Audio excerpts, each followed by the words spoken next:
Office শেষে সুরভি বের হয়ে দেখে অভ্রর গাড়ি দাঁড় করানো তার নতুন অফিসের সামনে। তার মুখ দেখে মনে হয় এটা প্রথমবার না। সে গাড়ির কাছে যেয়ে জানালায় নক করতেই দরজা খোলা হয়। সে দরজা দিয়ে উকি মেরে বলে, এখানে কি? আসতে মানা করেছিলাম না? সকালের নাস্তা তো খাওয়াতে পারিনি, তাই ভাবলাম ডিনার করতে পারো আমার বাসায়। আধা ঘন্টা ধরে অপেক্ষা করছিলাম। আজ কাজ ছিল অনেক বেশি। তুমি চাইলে আমি কথা বলতে পারি। একদম না, আপনার কারণে আগের চাকরিটা ছাড়তে হয়েছে, মনে আছে তো? আসো, বসো। আজ সুরভি দ্বিধা নিয়ে তার ফোনে সময় দেখে। অভ্র বলে, ডিনার বানানো শেষ, বেশি সময় লাগবে না। কথাটা শুনে সুরভি উঠে বসে তার গাড়িতে। অভ্র বাঁকা হেসে বলে, তবে একটা জিনিস ভালো করেছো, আমার বাসার এতটা কাছে অফিস নিয়েছো। এভাবে বলছেন যেন আপনার জন্য নিয়েছি।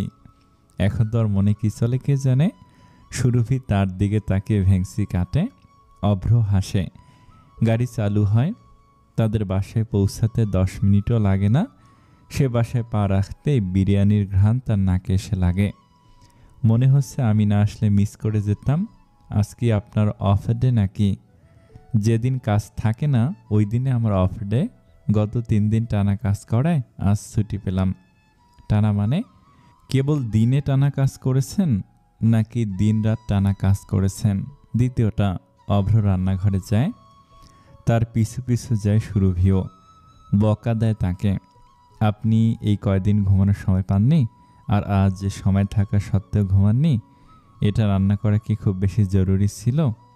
আমার খেতে মন চাচ্ছিল, আর তোমার ফেভারিট বিরিয়ানি, তাহলে কেন নয়? আপনার খেতে মন চাইলে আপনি আমাকে বলতেন, আমি অফ ডেতে রান্না করে আনতাম। অভ্র খাবার নাড়তে যেয়ে তাকায় সুরভির দিকে। তুমি আমার জন্য রান্না করে আনতে? বিশেষ করে আপনার জন্য নয়, আমার রান্না করাটা পছন্দ। আমার রান্নার প্রশংসা আমাদের এলাকা জুড়ে আছে।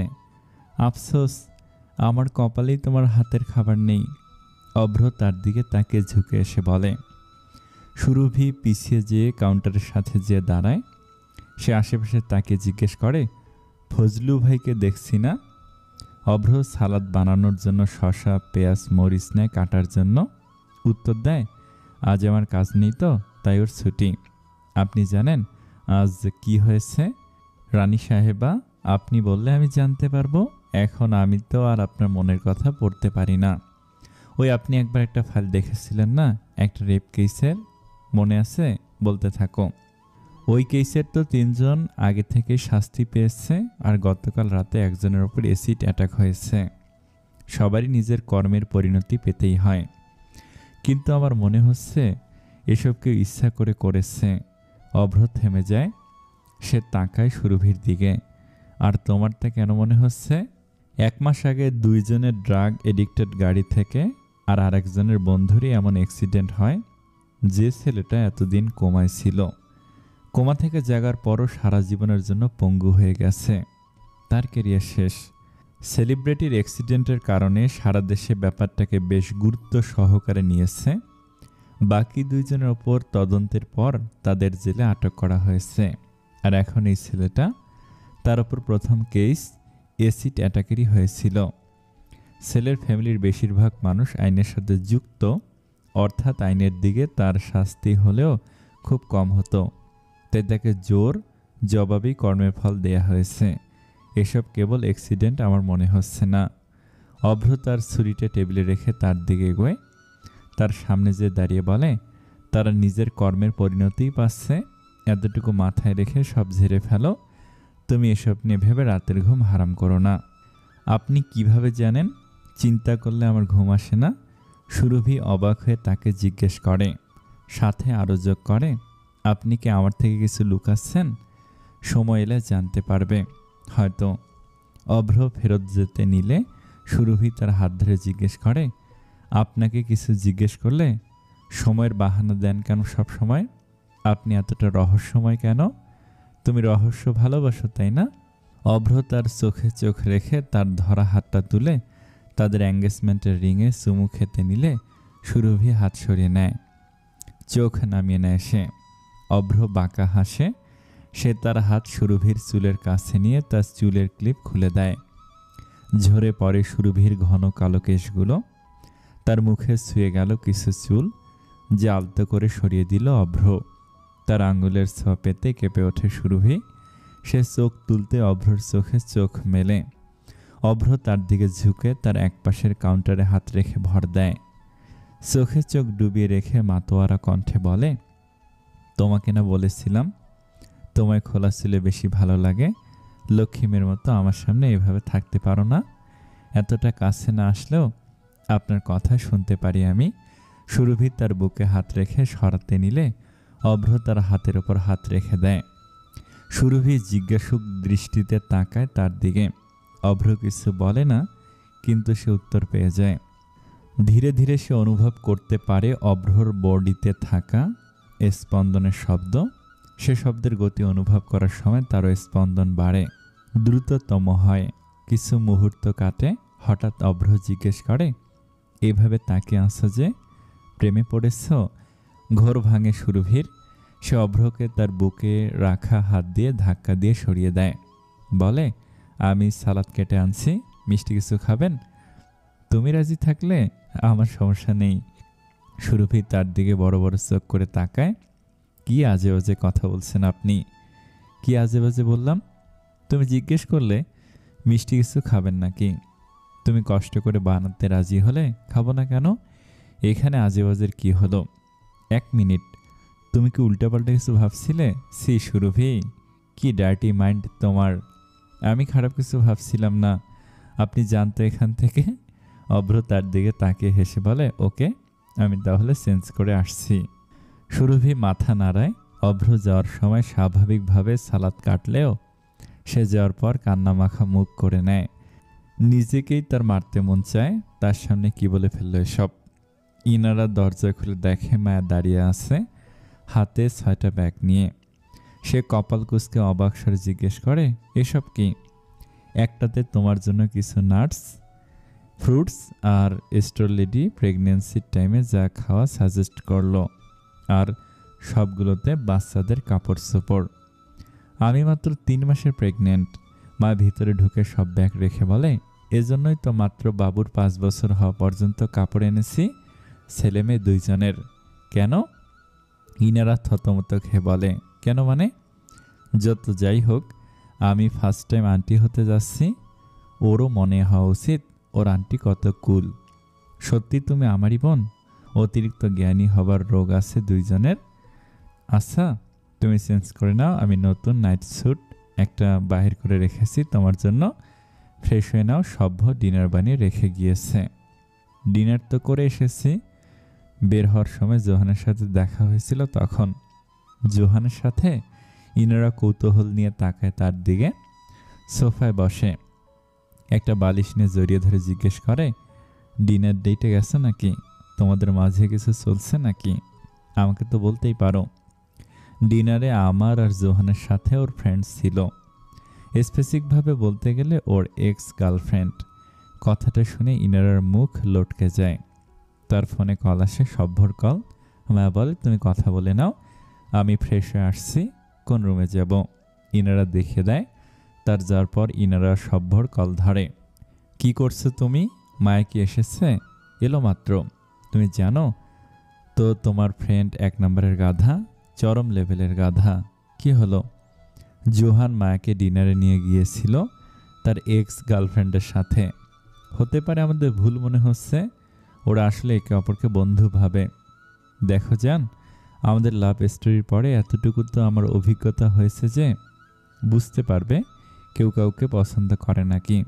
জি মহারানী, আপনি তো মহাজ্ঞানী, আপনি তো সবই জানেন। এখন দয়া করে ঠিকমতো খাওয়া দাওয়া করেন আর কোনো জাঙ্ক ফুড খেয়েন না।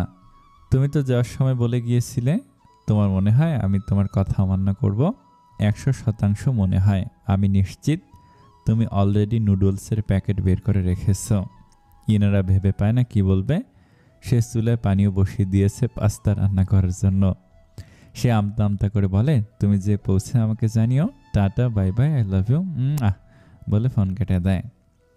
গভীর নিঃশ্বাস ফেলে উঠে গুনগুনিয়ে যায় রান্নাঘরে। ফ্রেশ হয়ে মায়া এসে ড্রয়িং রুমে ইনারাকে পায় না। সে ইনারার নাম ধরে ডাকে। তার শব্দ আসে রান্নাঘর থেকে। সে রান্নাঘরে যেয়ে দেখে ইনারা চুলার সামনে দাঁড়িয়ে চামচের তুলে গভীরভাবে কিছু দেখছে। কি করছো? জিজ্ঞেস করে মায়া। পাস্তা বয়েল হবার জন্য চুলায় দিয়েছি, কতক্ষণ হলো হচ্ছেই না। মায়া ইনারাকে সরিয়ে এক দেখে বলে দেয়, আরও 7 মিনিট লাগবে, সরে দাঁড়াও, আমি রান্না করছি। আরে না, লাগবে না।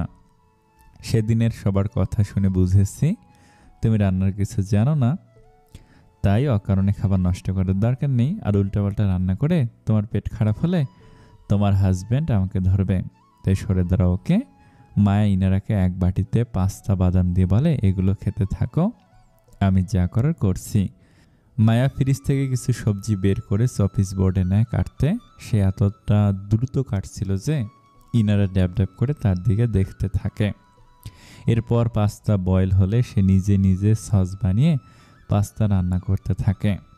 এত দ্রুত করছিল যে ইনারা কিছু ভালোভাবে খেয়ালই করতে পারছিল না। সে বলে, তুমি দেখি প্রফেশনাল শেফদের মতো রান্না করছো। আমেরিকায় থাকাকালীন অবস্থায় আমার ফ্ল্যাটের পাশে একজন দাদুর ইটালিয়ান রেস্টুরেন্ট ছিল। আমি প্রায় খেতে যেতাম। বয়স্ক দুজন একা থাকতো বলে মাঝখানে তাদের জন্য কিছু নিয়ে যেতাম। ওনারাও আদর করতেন অনেক, তারাই শিখিয়েছেন। একটা কথা বলো, তুমি কি পারো না? শুনেছিলাম তুমি বিদেশে যেয়ে সবাইকে পিছনে ছেড়ে ওখানের কোন ইউনিভার্সিটিতে প্রথম হয়েছ। সবাই বলে বিজনেসে তোমার ব্রেন শিয়ালের মতো দ্রুত চলে। জোহানের কথা অনুযায়ী তোমার গানের গলা মাশাল্লাহ, আর দেখতে তো তুমি সুবহান আল্লাহ। আর মারামারিতে তো আমার বোন এক্সিলেন্ট হবেই, এখন রান্নাতেও এক্সপার্ট। পারো নাকি তুমি? মায়া আর চোখে তাকে দেখে। ইনারার এত কথা শুনে মাথায় ব্যথা ধরে গেছে তার এত কথা শোনার অভ্যেস নেই। সে বলে সে দাদুর স্ত্রী ছিল জাপানিজ, অনেক টেস্টি কেক বানাতে পারে, আমাকেও শিখেছে। তুমি যদি চুপচাপ যে টিভি রুমে বসো, আমি বানাতে পারি। Chocolate cake? মায়া তাকায় তার দিকে। যদি বাসায় চকলেট থাকে। আরে আমার বাসায় আবার চকলেট থাকবে না? ফ্রিজে কতগুলো আছে, তা দিয়ে না হলে সভ্য থেকে লুকিয়ে রেখেছি কয়েক জায়গায়, ওগুলো আনতে পারি। মায়া হেসে বলে, লাগলে ডাক দিব, যে বসো যাও। ইনারা টুকটুক করে সেখান থেকে চলে যায়। মায়া তাকে দেখে হেসে বলে, এবার মনে হচ্ছে মিতুর অতিরিক্ত কথা বলার অভ্যেস বংশে একা না।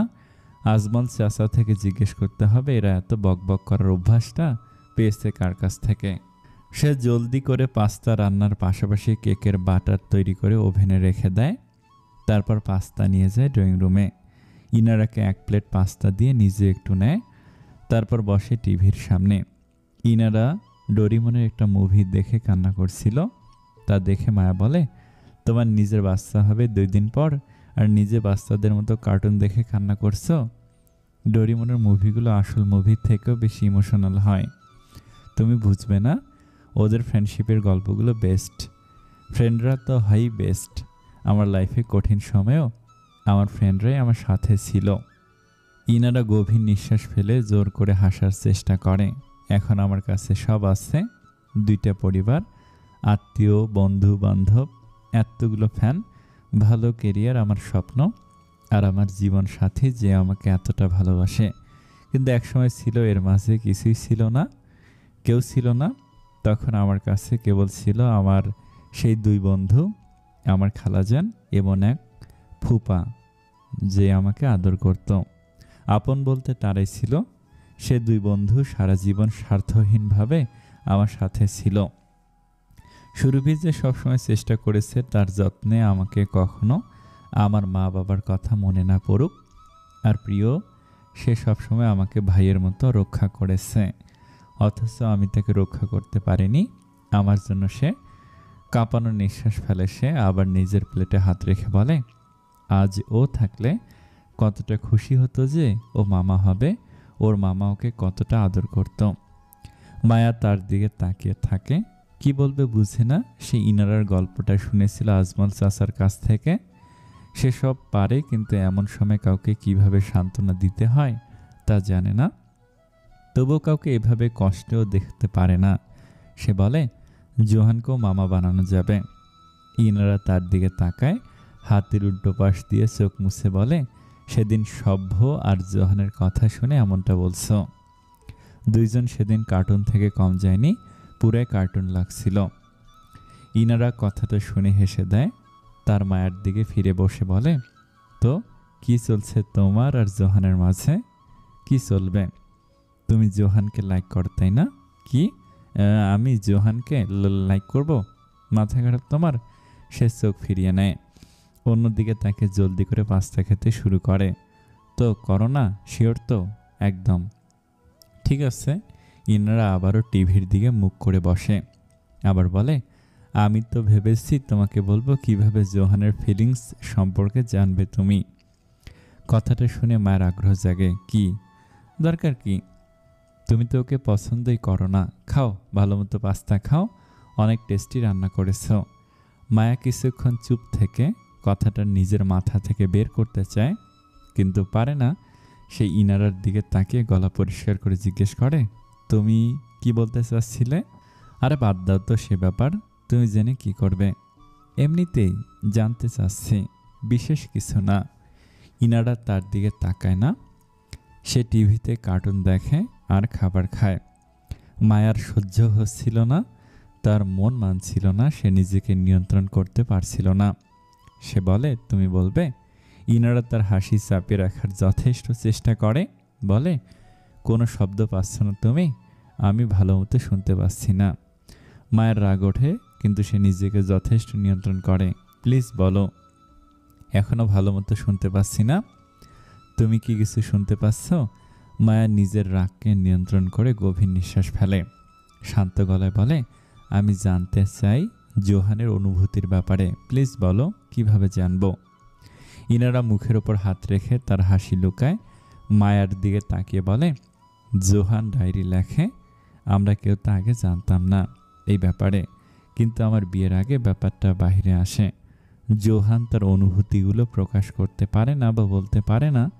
ও নিজেও অনেক কিছু সহ্য করেছে, কিছু ওর বাবার দোষে আর কিছু নিজের দোষেও। মেন্টালি ডিস্টার্ব ছিল অনেক বছর, কিন্তু কখনো তা কাউকে বলেনি, কেবল নিজের ডায়েরিতে লিখেছে। তবে ও সবাইকে নিয়ে নিজের ডায়েরিতে লেখে না। যদি তোমার নাম ওর ডায়েরির পাতায় থাকে, তাহলে তুমি ওর জীবনের পৃষ্ঠার বিশেষ অংশ। মায়ের তখন মনে পড়ে রাঙামাটির শেষ দিনের কথা। জোহান কিভাবে নিজের ডায়েরিটা তার হাত থেকে ছিনিয়ে নিয়েছিল। সে বলে, এই কারণে সেদিন ওর নিজের ডায়েরিটা আমার হাত থেকে এভাবে নিয়েছিল। সে তাকায় ইনারার দিকে, কিন্তু ওই ডায়েরিটা তো ওর গানের ছিল, যেটা আগে আমাকে দিয়েছিল গান সিলেক্ট করার জন্য, আর আমাদের কাজের কয়েকজন তা পড়েছে। সেটা তোমার খুঁজতে হবে, ও হঠাৎ এমন কেন করলো? কিন্তু ডায়েরিটা পাবো কোথায়? ইনারা তার কাঁধে হাত রেখে বলে, কেন? তুমি তো ওকে পছন্দই করো না, তাহলে ডায়েরির খোঁজ নিয়ে কী করবে? মায়া সরু চোখে তাকায় তার দিকে। ইনারা বলে, এসব আমাকে দেখে লাভ নেই। ইনারা কারো থেকেই ভয় পায় না। তাহলে কি চাই? Blueberry cheesecake deal. তুমি আমাকে ডায়েরির খোঁজ দিবে, আমি কেক বানিয়ে দেব। ছোট বোনের সাথে বিজনেস করা শুরু করে দিলে? বোনের কথাটা শুনে মায়া মৃদু হেসে অন্যদিকে তাকায়, বলে, হয়েছে, এখন খাবারে ধ্যান দাও। সুরভি সালাদ কেটে ডাস্টবিনে ময়লাগুলো ফেলে। এখন ডাস্টবিনের পাশে মোড়ানো এক কাগজ পায়। সে উঠিয়ে দেখে কাগজটা একটি মেয়ের আর্টিকেলের পৃষ্ঠা। 7 বছর আগে একটি মেয়ের ওপর অ্যাসিড অ্যাটাকের আর্টিকেল। মেয়েটা যে দেশের নাম করা উকিলের ছেলে রিফাতের ওপর এই কেসের আরোপ দেয়া হয়েছে। আর্টিকেলটা পড়ে তার মনে পড়ে, যেদিন সে প্রথম নীরার কেসের ব্যাপারে জেনেছিল, সেদিনই অভ্রর সাথে দেখা হয়েছিল তার। সে তাকে এভাবে জড়াতে মানা করেছিল। সাথে সে বলেছিল, তুমি চুপ থাকলেই যে ওরা শাস্তি পাবে না এটা তো বলিনি, কেবল তুমি এসবের মাঝে জড়িও না, ওদের শাস্তির ব্যবস্থা ওরা নিজেই করবে। তার ভাবনার মাঝেই কেউ একজন তার পিছন থেকে এসে তার হাত থেকে কাগজটা নেয়, আর ভারী এক কণ্ঠ তার কানে ভেসে ওঠে, কি করছো? সে পিছনে ফিরতে দেখে অভ্র তার ভীষণ কাছে। সে সাথে সাথে পিছিয়ে যায়। সে দেখে অভ্র কালো শার্টের সাথে ট্রাউজার পরে আছে। সেই প্রথম অভ্রকে পাঞ্জাবি ছাড়া দেখল। অন্যরকম দেখাচ্ছে তাকে, ভালো দেখাচ্ছে, বেশি সুদর্শন দেখাচ্ছে বললে ভুল হবে না। অভ্র বলে, এভাবে না জিজ্ঞেস করে কোনো কাগজ ধরা উচিত না। সুরভি উত্তর না দিয়ে তার দিকে তাকিয়ে থাকায় সে হেসে আবার ঝুঁকে তার মুখোমুখি হয়ে বলে, এভাবে তাকিয়ে থাকলে প্রেমে পড়ে যাবে তো। সুরভি লজ্জা পেয়ে চোখ নামিয়ে নেয়। তারপর আবার তার দিকে তাকিয়ে জিজ্ঞেস করে, রিফাদের ব্যাপারে আপনি রিসার্চ করেছেন? ও যেমন করেছে তেমনভাবে ওকে শাস্তি দিয়েছেন, তাই না? অভ্র বাঁকা হেসে অন্যদিকে চলে যায়। 2টা প্লেট নিয়ে বিরিয়ানি বাড়তে শুরু করে। তবু সুরভি তার পিছু ছাড়ে না। আপনি সেদিন বলেছিলেন আমি যেন এসবে না জড়ালেও ওরা শাস্তি পাবে। আপনি ওদের সাথে এমন করেছেন? অভ্র প্লেট নিয়ে ডাইনিং টেবিলের দিকে রওনা দেয়, বলে, সালাদের প্লেটটা নিয়ে আসো। সুরভি তার পিছনে যায়, প্লেট নিয়ে বলে, আপনি বলেননি কেন? কি বলবো? যে সব আপনি করেছেন। অভ্র যে প্লেটগুলো টেবিলে রেখে চেয়ারে বসে, তাহলে আগের 3 জনকেও আপনি শাস্তি দিয়েছিলেন, বলেননি কেন? সুরভি জিজ্ঞেস করে। বলার কি দরকার? আপনি কাউকে কিছু বলতে চান না কেন? আপনি সব লুকিয়ে রাখতে চান কেন? আপনি সব করেছেন, কিছু বলেননি। এসব তো ভালো কাজ। আপনি কাউকে এটাও জানাননি যে আপনি একটি আশ্রম চালান। বললে কি হয়? এত রহস্য রাখতে ভালোবাসেন কেন আপনি? আমার রহস্য একটু পছন্দ না। তার একের পর এক এত প্রশ্ন শুনে অভ্র অতিষ্ঠ হয়ে যায়। সে সুরভির হাত ধরে নিজের দিকে টান দেয়। সুরভি তার কাছে আসলে সে মৃদু স্বরে বলে, তাহলে আমার বউ হয়ে যাও। আমার বউয়ের কাছে কোনো রহস্য রাখবো না, প্রমিস। স্থির হয়ে যায় সুরভি। অভ্রর এই কণ্ঠটা মারাত্মক, কেমন নেশা ধরানো। শুনলে বুকের ভেতর নড়ে ওঠে। সে কণ্ঠের নেশা ভাঙিয়ে যখন শব্দ চয়নে ধ্যান দিল, তখন হুঁশ আসে তার। সে সঠিক শুনেছে তো, নাকি কণ্ঠে হারিয়ে ভুল শুনে ফেলেছে? সে থতমত খেয়ে বলে, স্থির হয়ে যায় সুরভি। অভ্রর কথাটা সে কি বলবে ভেবে পায় না। অভ্র কি তাকে বিয়ের জন্য প্রস্তাব করলো, নাকি সে মজা করলো? তাহলে আমার বউ হয়ে যাও। আপনি কি মজা করছেন? সুরভি জিজ্ঞেস করে, তার চোখে চোখ রেখেই। কি মনে হয় তোমার? মনে হয় আপনি মজা করছেন, তাই না? অভ্র তার হাত ছেড়ে সামনের দিকে ঘুরে বসে। সুরভি আবারও জিজ্ঞেস করে, আমি ঠিক বলছি না? অভ্র তার কথা না শোনার মতো বিরিয়ানির প্লেট কাছে টেনে নেওয়া শুরু করে খাওয়া। সুরভিকেও বলে, খাওয়া শুরু করো, ঠান্ডা হয়ে যাবে তো।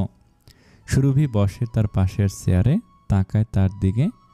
অভ্রকে দ্বিতীয়বার জিজ্ঞেস করার পরে উত্তর না দেয় সে আর কথাটা বাড়ায় না।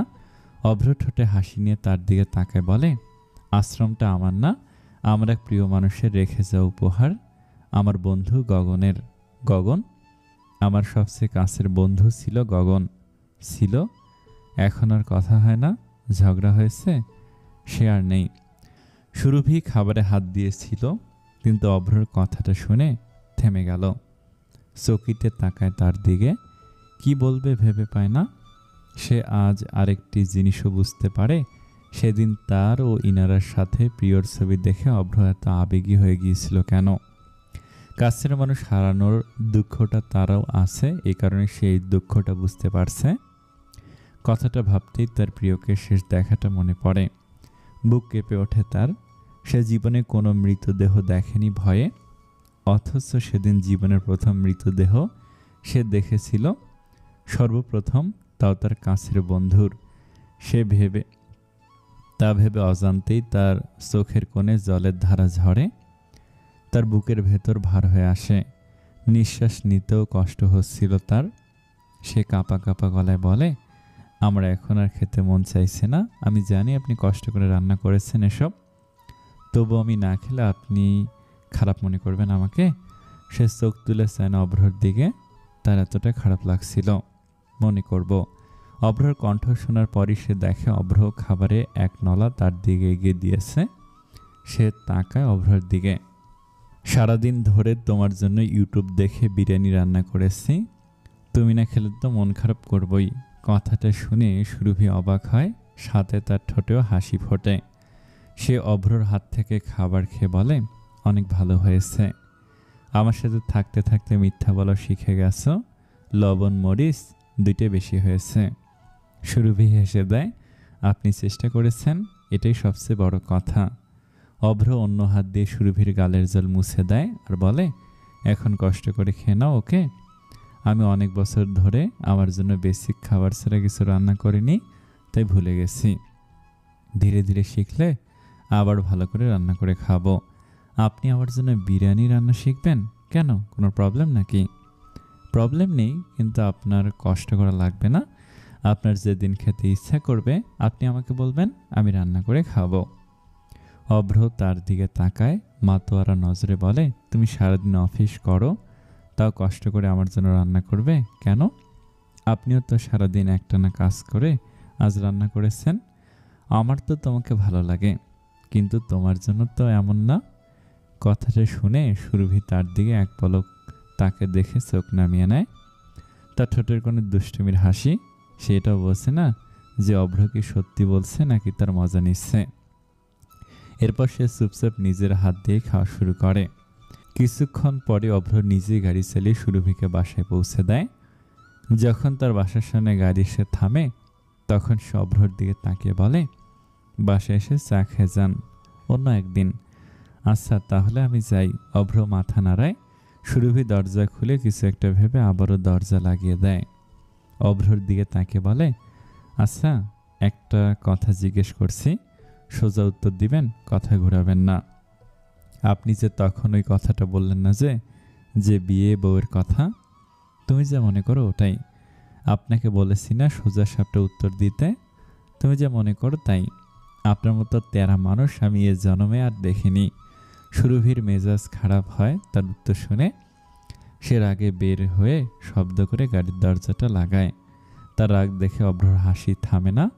তার কেন যেন সুরভির রাগ দেখতে ভালোই লাগে।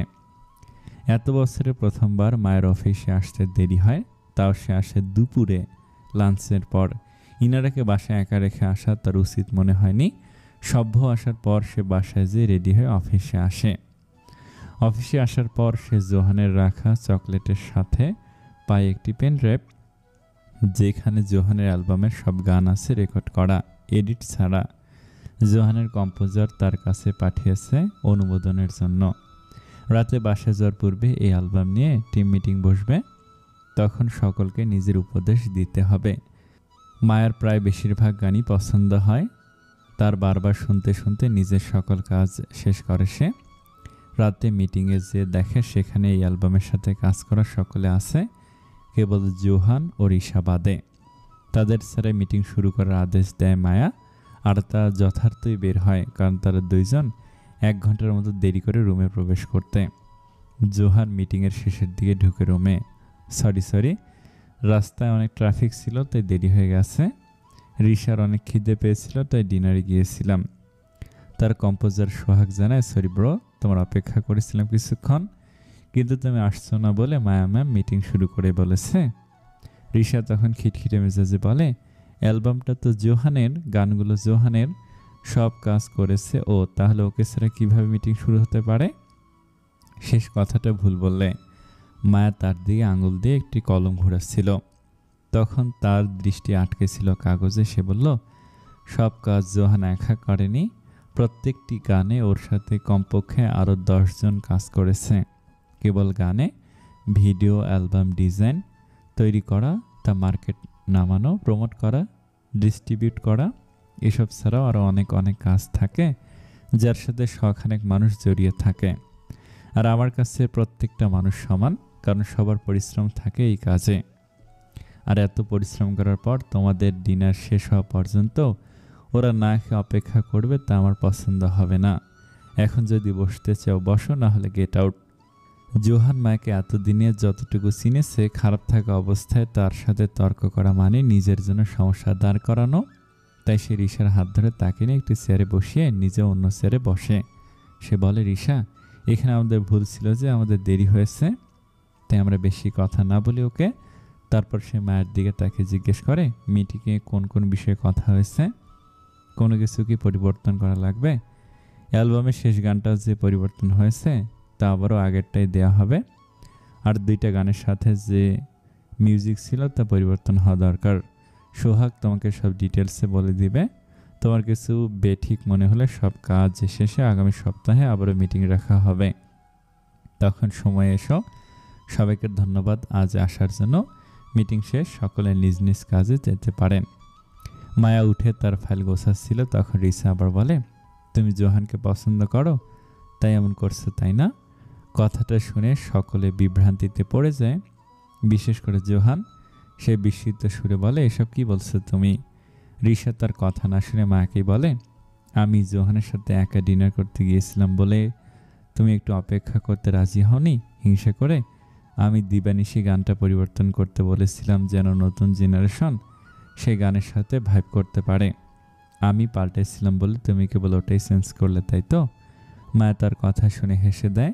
সে ডোন্ট কেয়ার ভাব নিয়ে বলে, তোমার নিজের ব্রেনের সাথে আগে ভাইব বসানো উচিত, তারপর গানের ভাইব নিয়ে কথা বলো।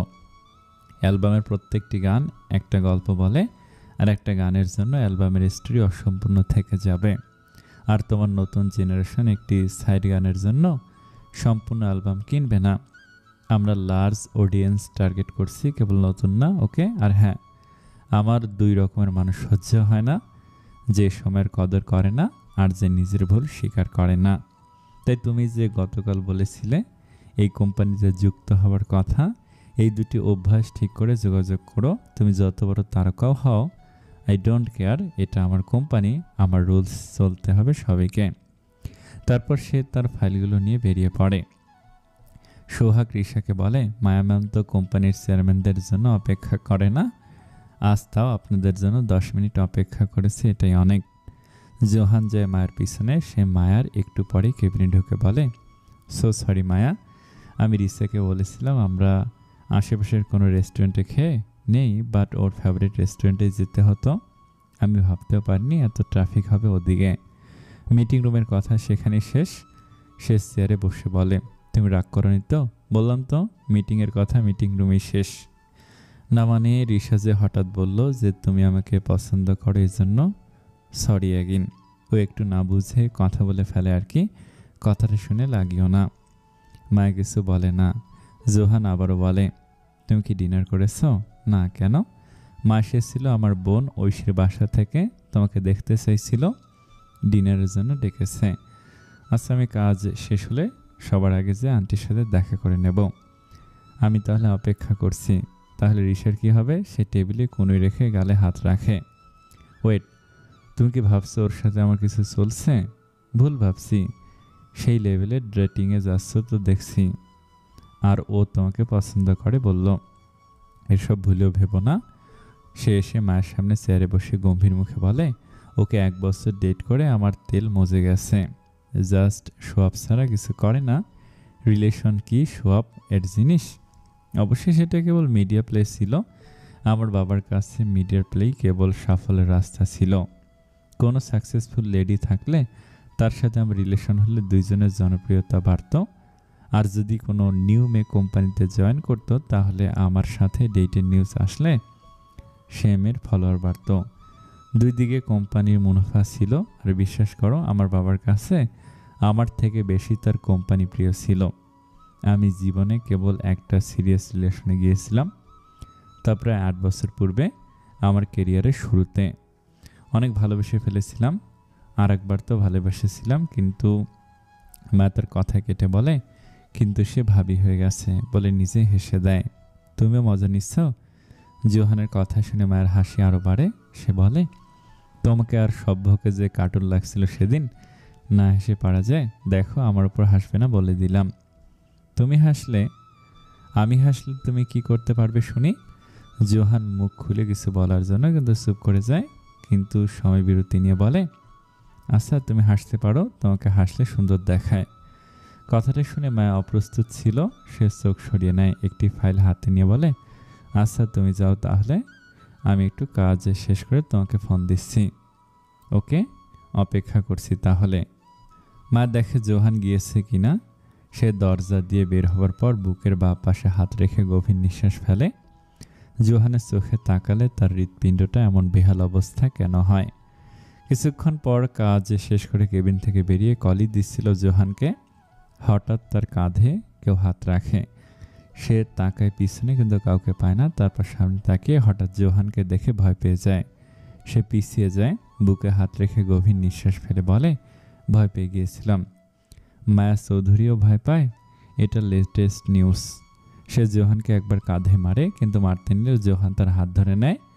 সে এক পা এগোলে মায়া পিছিয়ে যায়। সে বেশিক্ষণ তাকিয়ে থাকতে পারে না জোহানের চোখে, তাই চোখ সরিয়ে নেয়। জোহান প্রশ্ন করে, বেশি ভয় পেয়েছো বুঝি? না। তাহলে তোমার নিঃশ্বাস এত দ্রুত নিচ্ছ কেন? সে চোখ তুলে তাকায়, সরাসরি তার চোখ পড়ে জোহানের চোখে। তার বুকের স্পন্দন এমনিতেই বেগতিক ছিল, তার চোখে চোখ আটকাতেই তা বেগতিক হয়ে যায়। সে বলে, হাত ছাড়ো, না হলে আজকে রিসার পর আরও কতজনের ভুল ধারণা হবে। কেমন ভুল ধারণা? যে আমি তোমাকে পছন্দ করি। করো না? মায়ের চোখ দুটো বড় হয়ে যাওয়া শুনে জোহান তার হাত ছেড়ে বলে, ফ্রেন্ড হিসেবে তো পছন্দ করোই, অবশ্যই করতে হবে। আচ্ছা, ড্রাইভারকে পাঠিয়ে দিয়েছি বাসায়। তোমার বাইক দিয়ে আজ যাব। সেদিন আমার গাড়ি তুমি চালিয়েছিলে, আজ বাইক আমি চালাবো, ওকে? সে মায়ের দিকে হাত বাড়ায় চাবির জন্য। মায়া তার হাতে চাবিটা দেয়ও, সাথে জিজ্ঞেস করে, চালাতে পারো? সেটা তো চালালে বোঝা যাবে। ওয়েট, তুমি আগে বাইক চালিয়েছ? আগে চালাতাম। আমার চাবি ফেরত দাও। তোমার ভরসায় থাকলে বাসায় পৌঁছাতে হবে না, হয়তো হাসপাতালে পৌঁছাবো, না হলে একেবারে আল্লাহর কাছে। আরে চিন্তা কিসের? হাত পা ভাঙলেও একসাথে ভাঙবে, আর মরলে একসাথে মরবো। চাবি দাও আমার। চাবিটা নিতে গেলে জোহান হাত উঁচু করে নেয়। মায়া লম্বা হলেও জোহানের মতো আর অত নয়। সে লাফিয়ে জোহানের হাত থেকে নিতে গেলে জোহান চাবিটা অন্য হাতে সরিয়ে নেয়। তারপর তার হাত ধরে বলে, আরে হাত ভাঙলেও একই হাসপাতালে ভর্তি হয়ে আড্ডা দেব। নো চিন্তা, মানে হাসপাতালেও তোমাকে সহ্য করতে হবে। জোহান প্রথম মুখ বানায়, তারপর একগাল হেসে মাথা উপরে নিচে করে মায়ের হাত ধরে নিয়ে যায়। তারা বাইকে ওঠার পর মায়া না চাওয়া সত্ত্বেও পিছনে বসতে হয়। জোহান তাকে জিজ্ঞেস করে, ভয় করছে? নিজের জানের ভয় সবারই থাকে। মিস মায়া চৌধুরীর কোনো ভয় আছে? এটা নতুন এবং ইন্টারেস্টিং ছিল। মায়ের খাওয়ার বেশি ইচ্ছে হচ্ছে। আদিলের কি অবস্থা করছে মনে আছে, নাকি লাইভ ডেমো দেব? আমি তো ভয় পেয়ে গেলাম। জোহান হেসে বলে, জোরে ধরে বসো, হাড্ডিগুড্ডি ভেঙে গেলে আমি দায়ী নয়। বলা শেষে সে বাইকে স্টার্ট করে। মাও জলদি করে ধরে জোহানের জ্যাকেট। সে চোখ বন্ধ করে নেয় শক্ত করে। কিছুক্ষণ বুঝতে পারে জোহান আসলে ভালো করে বাইক চালাতে পারে, কিন্তু সে এত ব্যস্ত রাস্তায় তাকে কিছু বলে না। তার সাধারণত এত গাড়ির শব্দ পছন্দ না, কিন্তু আজ তার বিরক্ত লাগছে না। তার আজ এই ব্যস্ত পথটাও আনন্দিত মনে হচ্ছে। সে জোহানের কাঁধে মাথা রেখে পথটা উপভোগ করতে থাকে। এই কোলাহল ভরা ব্যস্ত শহরটাও তার কাছে বিরক্তিকর লাগে না। তারা যে পৌঁছানোর পর জোহানের মা এসে মাকে জড়িয়ে ধরে। কতদিন পর দেখা হলো তোমার সাথে, কেমন আছো? এই তো আন্টি, ভালো। আপনি? আমিও ভালো। তুমি রাতে খেয়ে আসনি তো? আমি কিন্তু অনেক কিছু রান্না করেছি তোমাদের জন্য। সারাদিন কাজ করেছে, এখন সবার আগে খেয়ে নাও। জোহান, তুইও আয়। আন্টি, আমার পেটে তো ইঁদুরটা হইচই শুরু করেছে। জোহান তো ডিনার করে এলো। মা মুখ মলিন করে বলে, কিন্তু আমি তো বলেছিলাম আজ আমি রান্না করব। আন্টিও আপনার কষ্টের মূল্য না দিলে কি হয়েছে? আমি তো আছি। আমি তো আর কোনো ডিনার ডেটে যাইনি, আপনার সাথে আজ ডিনার ডেট করে আসেন। জোহান তখন নিজের পক্ষ রেখে বলে, প্রথমত আমি কোনো ডেটে যাইনি। রিসার খিদে লেগেছিল, ওকে খাওয়াতে নিয়ে গেছে। আর দ্বিতীয়ত আমি খাইনি তোমাদের সাথে খাবো বলে। একদম ভালো করেছিস। আজ অনেক কিছু বানিয়েছি, দুইজন খেতে বসো, আসো।